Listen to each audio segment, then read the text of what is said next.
குருத்து ஞாயிறு. ஆண்டவர் இயேசு கிறிஸ்து வெற்றி வீரராக எருசலேம் நகருக்குள் நுழைந்ததனை கொண்டாடும் திருவிழாவே குருத்து ஞாயிறு. இயேசுவினை மக்கள் ஒலிவக் கிளைகள் ஏந்தியும் தங்களது ஆடைகளை தரையினில் விரித்தும் வரவேற்றனர். ஒலிவக் கிளைகள் இயேசுவின் பாடுகள், இறப்பு மற்றும் சாவை வென்று உயிர்த்தெழுந்ததனை குறிப்பிடுகின்ற அடையாளமாக இருக்கிறது. தரையினில் ஆடைகளை விரிப்பது ஆண்டவர் மக்களின் பாவங்களை மன்னித்து மனுக்குலத்திற்கு புது வாழ்வு தருகின்றார் என்பதனை குறிப்பிடுகின்றது.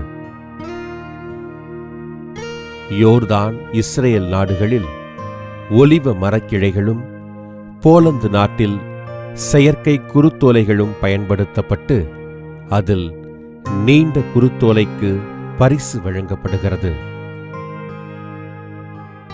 பிலிப்பைன்ஸ் நாட்டில் குருத்தோலை பவனியின் போது குருவானவர் குதிரையின் மேல் அமர்ந்து இயேசுவின் பிரதிநிதியாக பவனி வர மக்கள் குருத்தோலைகளை ஏந்தி பவனியில் பக்தியோடு பங்கேற்கின்றனர்.